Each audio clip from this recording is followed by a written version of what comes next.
club munsem de the bema ni tima ne de kwakuma me sha sem free Manchester United bobo kuni enye secret enye news enya de wanwa se Manchester United epe Luis Ho awusi akan edema Newcastle bobo kuni because Manchester United for epe left back Manchester ne boy ne Kasai Manchester and the representatives e Kasai aye from the team agency omo nyina Kasai Luis Ho agiatum se onya Manchester na obebo the representatives agiatum some person de the boy about Manchester United dia kan yese na Manchester ni Newcastle be kasa Manchester for epusu Newcastle for say adabraka omo nton abrante no emfa Manchester United omo nton no e ho na nkomoni koduye kwaku latest wo Luis Ho Manchester die ni ene anopei Luis Ho akoka che Newcastle for ne say opeso free bobu koni ko Manchester afedi abrantie na efe ni Luis Ho no ono akobie nanum tom akoka che Newcastle for ne say omonton no emfa Manchester United because opeso ho anokusi akan na sources no ensem omode ba ne kire say abrantie ne say onti ase say mu Newcastle for mu top players maton Sandro Tonali akwa Spurs bobu kono Anthony Gordon maton ne de akwa Barcelona Bruno Guimaraes maton ne de akoma Arsenal na duo no nko aso amsemo nton no onti ase enti kwan bia so wo so mutimi eton no ade Manchester United bobu koni amenne anopi Luis Ho kwaku wa communicate e de ache Newcastle mpanyifo say onpe ne toto mpe ne no abia onpe kasa bebre mo ne Manchester for negotiate na yesi abrante ne nji sese onim say ofri Chelsea na bebo loan with Newcastle and a choma deal ni permanent nipa of fighting say Newcastle ebetima ma abrante ne nya abisi akan pa no eye Eddie Howe coach no ono so soko enti yesi abrante fen say Luis Ho ne ni nje after say coach ne sa akoye no enti on so person oko latest on Luis Ho boy ne say opeso oko Manchester opportunity wey esa ne ho a na so be yeshi enti we Manchester United supporter Luis Ho e force ne club ne say opeso free ono besi akan e de Manchester United ye heard ye sansem no e ba akosie now yenko Rodri ensensem ne so ade beche ye beba de bia asem foforo kwaku be kai say enura me ma detail say Rodri no Barca the new offer beko em ye discuss new offer no entenura ye de sa breaking ne de mamo kwaku enkomo ni nyina nie 7th of August na a Friday ana Barca de omo first official offer e de come Manchester City for Rodri 7th of August na a Friday na ye 45 million euros ana Manchester City for a receive from Barcelona Man City for rejected bid no enra enumre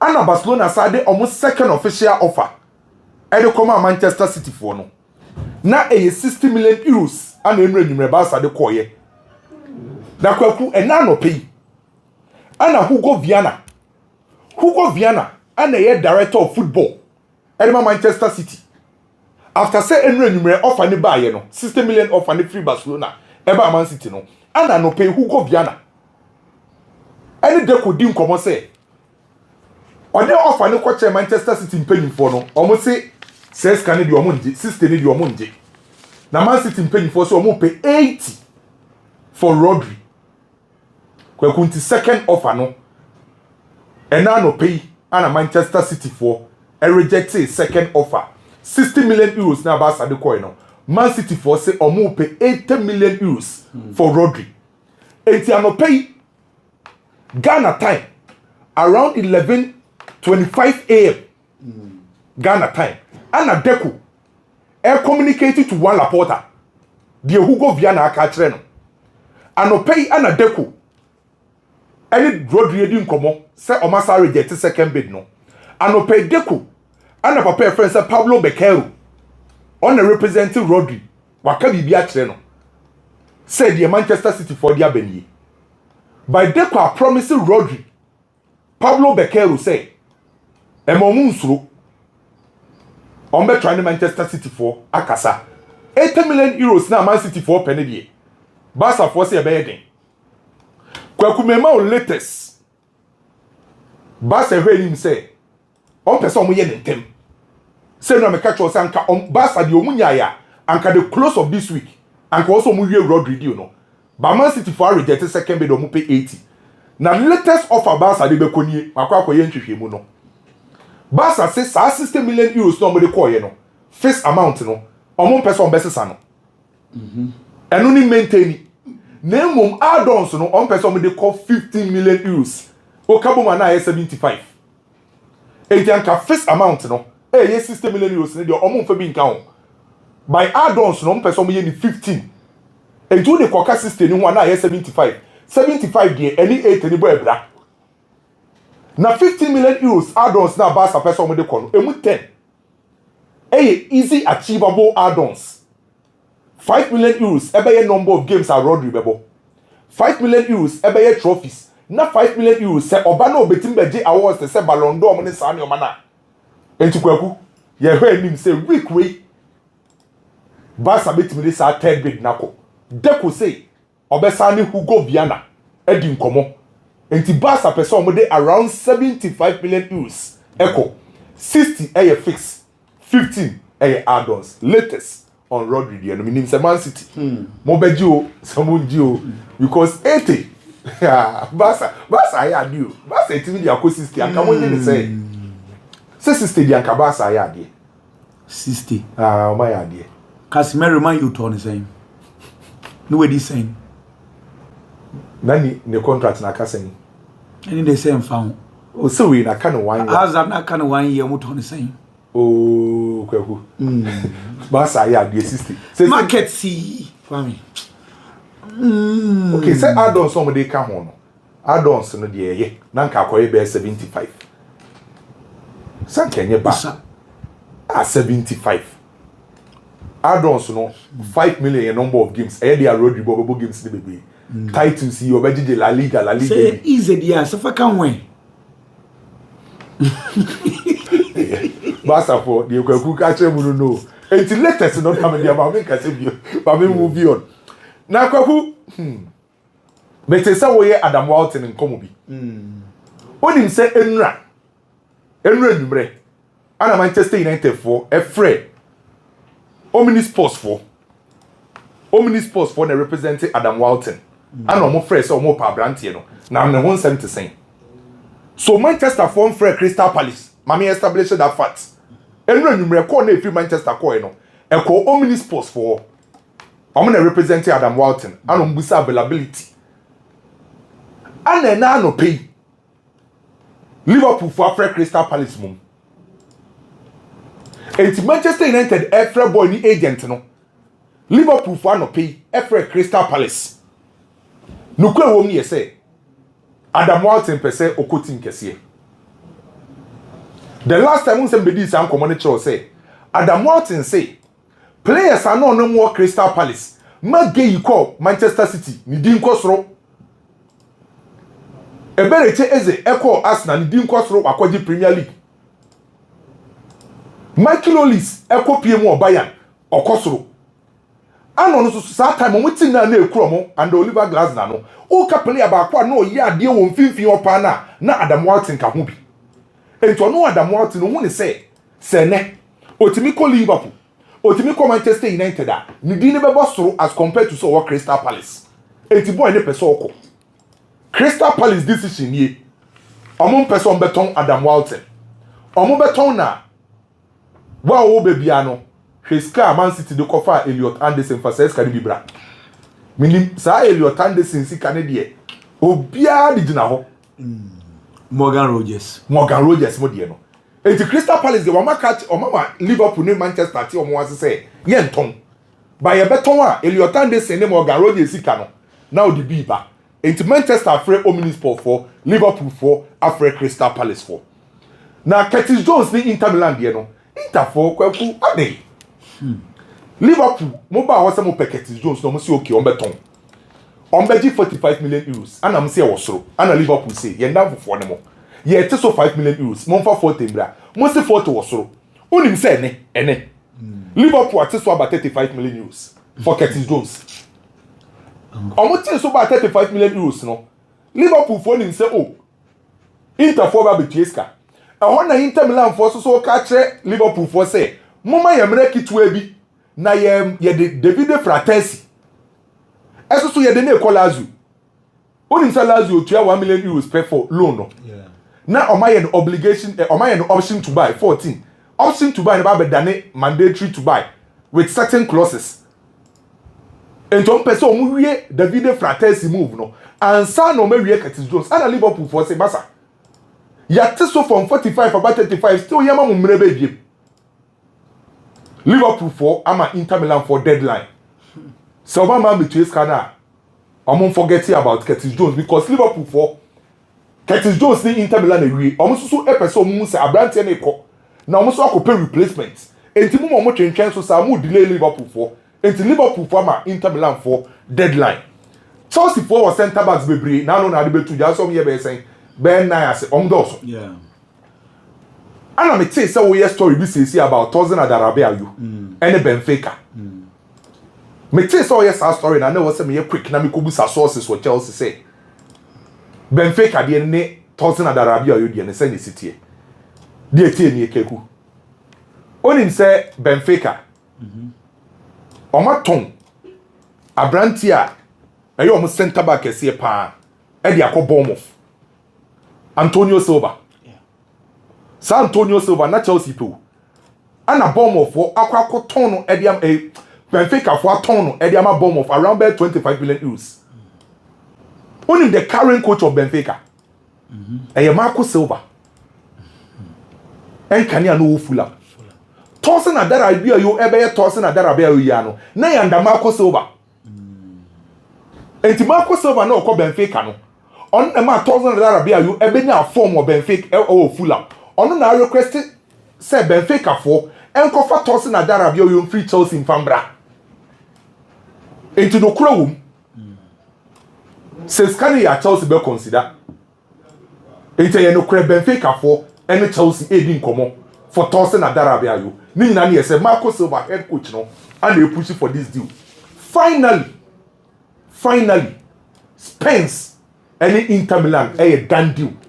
Or maybe or sign documents. Or free Spence Bobo Kuno Akopiem o Inter. Way a done deal. Spence and Inter Milan. Or my rich agreement 31.5 million euros or maybe na Spence for 45 million euros. And Inter for Atete Susa and about 31.5 million euros. Spence ebe free baby or say akwa Johnny Inter Milan Bobo Kuno.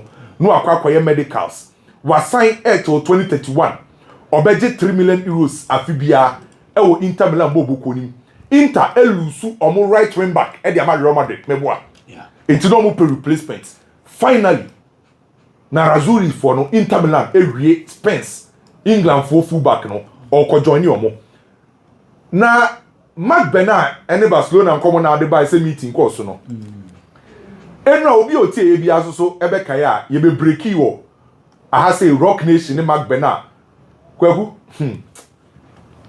pressure over Barcelona asemo pressure over Barcelona deko ebre na nkomo ni nyina ni enra enumre ana Mr Federico Pena ana ye executive director e wo Rock Nation Makacho say Rock Nation omo top player pa Vinicius Junior. Nemum omo onkra miense bia ompese omo soso e project omo. Hendrick, Yan Diomandi and Mark Bernard. Etienwe numre ana Mr Federico Pena Efred de ku say omo hu say Rodri no oba no ebe affect Mark Bernard. Enti omo Rock Nation die. Omo nka say Barcelona enton abrantie no. Omo pese Barcelona ema Mark Bernard ko loan. Entienwa Mr Federico Pena call no ye de call de ko no. Na ye loan no more request for Mark Bernard. Ano mo say obi to sell Lami Yama. Pau Kubasi mo. Omo ye nkro ma gidi nsese. Aso omo ye top players omo bobo na che. ade amama ye top players nya say omunya playing time ana magbena nso ye very good enti onso betu sam pempenso na we nya playing time na emfa Rodri ba Frankie Dio won to no ho Gavi wo ho enti o person a request for loan ana de ko ka say da bi enura so meet na e course no on say Mr. Federico Pena any Spain say so de ko request say opeso ohia Rock Nation for no eno na ma Mr. Federico Pena e ka kire omo country manager Rock Nation Sports omo country manager of Brazil omo obu o Spain omo obu o countries bebre so there oye country manager for Rock Nation no e Mr. Raul Jimenez enti na Rock Nation representatives na okohia Deco no e omo country manager of Spain Raul Jimenez na okohia Deco enti sa video na e ba na nke benya sa video na e ba no Deco aka kire Rock Nation for ne say omo na akra ni project no person omo ye no akra ni a part of omo project na omo Barcelona for betima guarantee Rock Nation for say boy ni benya playing time bibie ni wa asesa Sedeku ono oye sporting director say no obetimi de nsense ni bu aka kire Rock Nation for say bibie ni wa ebesesa on Mark Bernard se Mark Bernard na enfa ho say Rodri beba no obenya playing time enti mo mo nya o maje nso mo pelum bia project ni de oyo mo daache okay enti eno na ehun say Mr. Raul Jimenez no on a country manager for Rock Nation with Spain every Barcelona office akono enti ono so kwa akohia omo executive director Federico Pena no ana de ko de tu nanim say omo pokra no me decide say omo person omo renew the contract de ma no the salary of 1.25 million euros no omo person omo increase enti Barca for sure Mark Bernard say otna obenya playing time enti kwa meeting the course no wow. Lamine Camara a player El de Monaco was star Louis Day oye midfielder ba kwa oye all round central defensive attacking midfield obetimabo na omuvi call Monaco no ne performance e was soro pay Crystal Palace for 50 million euros ekoye Monaco for rejected Manchester ne Chelsea e monitor abrante fence Lamine Camara Manchester Chelsea e monitor midfielder for Monaco Lamine Camara omo monitor omo fa big biancoye omo he situation no Crystal Palace di 50 ko ya reject no e chese wo ye Chelsea o ye Manchester United o kwa usika na wo so otua more than 50 million euros enti de eba no na kwa kumi no wie no benya story bi sesi a we minim say big Chelsea for ne bendi badju o se dey o transfer ni mbawie ni bibia betimasi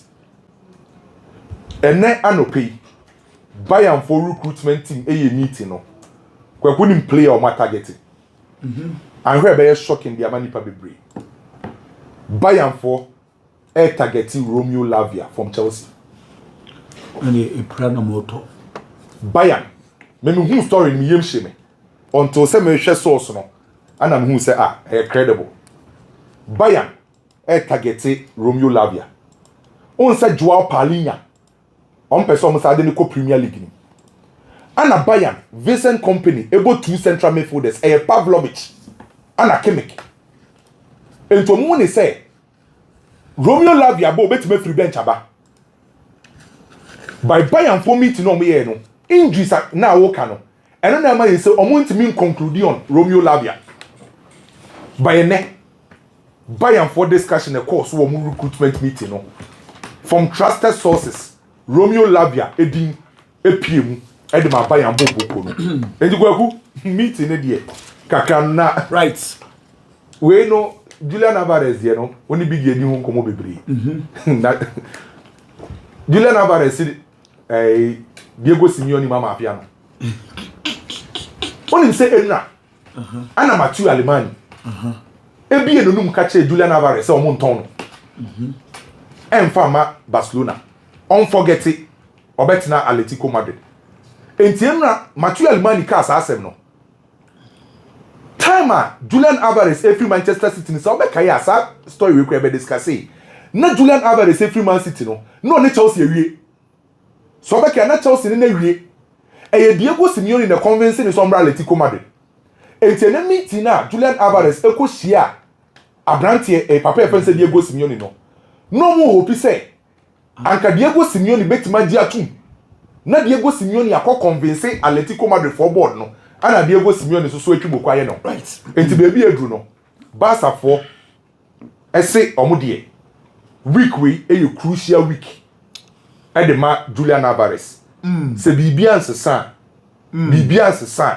week we enkosi next week most likely say Barcelona ebe crucial door no for Julian Álvarez